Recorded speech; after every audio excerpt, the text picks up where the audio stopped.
অনেকেই হয়তো এই রেসিপিটা জানেন, কিন্তু আমি যেভাবে আজকে রান্না করব এইভাবে যদি রান্না করেন তাহলে কিন্তু ভাতের সাথে আর কিছুই লাগবে না। শুধু মাছের এই রেসিপিটা হলেই কিন্তু এক প্লেট ভাত এক নিমিষেই শেষ হয়ে যাবে। আমিও কিন্তু আজকে পেট ভরে ভাত খেয়েছি।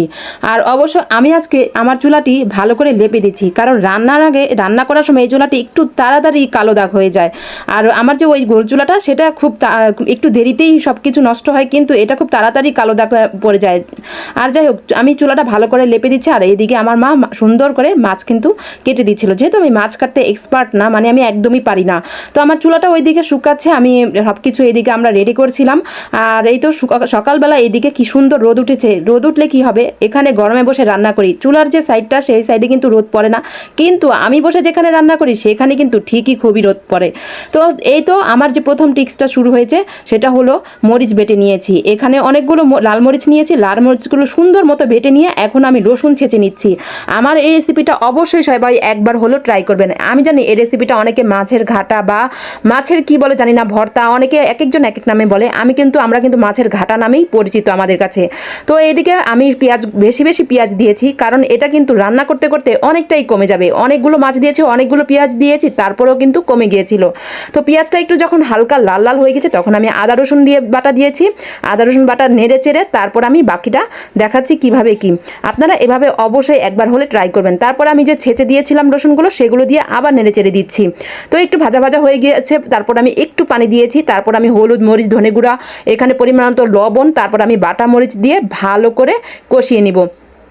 এভাবে কিন্তু আপনাদের কাছে একটি অনুরোধ, অবশ্যই সবাই ট্রাই করবেন, অনেক ভালো লাগবে। আর মাছ খেতে যখন ভালো লাগবে না, মাছ খেতে খেতে, তখন কিন্তু এভাবে এই রেসিপিটা ট্রাই করতে পারেন।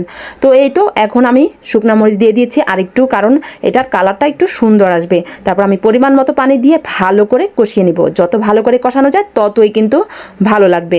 তারপরে এই তো অনেকক্ষণ, কিন্তু প্রায় মিনিমাম আমি 20 মিনিটের মতো কষিয়ে নিয়েছি ধৈর্য সহকারে। তো মাছগুলো এখন দিয়ে দিচ্ছে আস্ত মাছ। অনেকে আছে মাছগুলো আলাদা সিদ্ধ করে নেয়, কাটা বেছে নেয়। আমি একদম সহজেই এভাবে দেখাচ্ছি যে কিভাবে কাটা বেজে সহজে আস্ত মাছ এভাবে দিয়েই সব কিছু করা যায়। আপনাদের কাছে একটু অনুরোধ, অবশ্যই চ্যানেলটিতে একটি সাবস্ক্রাইব করে তারপর আমাকে লাইক দিয়ে তারপর কমেন্ট করবেন, আর পেজটিতে একটি ফলো দিয়ে আসবেন যদি ভিডিওগুলো ভালো লাগে। তারপর আমি ভালো করে নেড়ে চেড়ে দিচ্ছি। এখন আমি মাছগুলো মানে গুটিয়ে একদম ভেঙে ফেলবো, যতটা ভালোভাবে ভাঙা যায়। তারপরে আমি ভেঙে দিতে দিতে ওইদিকে আমি আমার গাছের যে লেবু পাতা, দেশীয় লেবু পাতা, এই লেবু পাতাটার এত গ্রান, এখন লেবুরও দাম, আমার পাতারও দাম বেড়ে গেছে। মানে বৃষ্টি আর হয় না ঠিক মতো, তাই পাতাও খুব কম হচ্ছিল। তো কমই পাতা নিয়ে এসেছি, আর এই পাতাটা দিলে অবশ্যই ভালো লাগবে। আমি কিন্তু অনেকে আছে যে মাছটা গন্ধ হয়ে গেলে তারপর রেসিপিটা করে, কিন্তু আমার মাছটা তেমন গন্ধ হয়নি, অনেক ভালোই মাছ। তারপর আমি সুন্দর মতো রান্না করেছি, মাছের কাটাগুলো সুন্দর মতো বেছে দিয়েছি, আর মরিচগুলো কাঁচামরিচ বেশি বেশি দিয়েছি, দুফালি করে। এখানে কিন্তু আমার ভাই একটু হেল্প করেছে, কাঁচামরিচটা দিয়ে নেড়ে চেড়ে দিয়েছিল, আর আমি ভিডিও করছিলাম। তো এইদিকে এই তো লেবু পাতাগুলো আমি এখন ভালো করে ছিঁড়ে নিচ্ছি। আর এই যে লেবু পাতার যে গোড়াটা মানে পাতার মধ্যে থাকে সেগুলো আমি ফেলে দিচ্ছি। সুন্দর করে লেবু পাতাগুলো বেছে নিয়ে এখন আমি দিয়ে ভালো করে 2 মিনিটের মতো রেখে দিব। বাস, হয়ে গিয়েছে ঝটফট এই রান্না। শুধু কষানোটাই একটু ঝামেলা, বাকি সব কিছুই কিন্তু খুব তাড়াতাড়ি হয়ে যায়। তারপরে এই তো এখন উঠিয়ে নিব, গরম গরম পরিবেশন করবেন গরম ভাতের সাথে। কেমন হয়েছে আজকের রেসিপিটি অবশ্যই সবাই কমেন্ট করে জানাবেন, আর অবশ্যই আমাকে সাপোর্ট করবেন। আল্লাহ হাফেজ।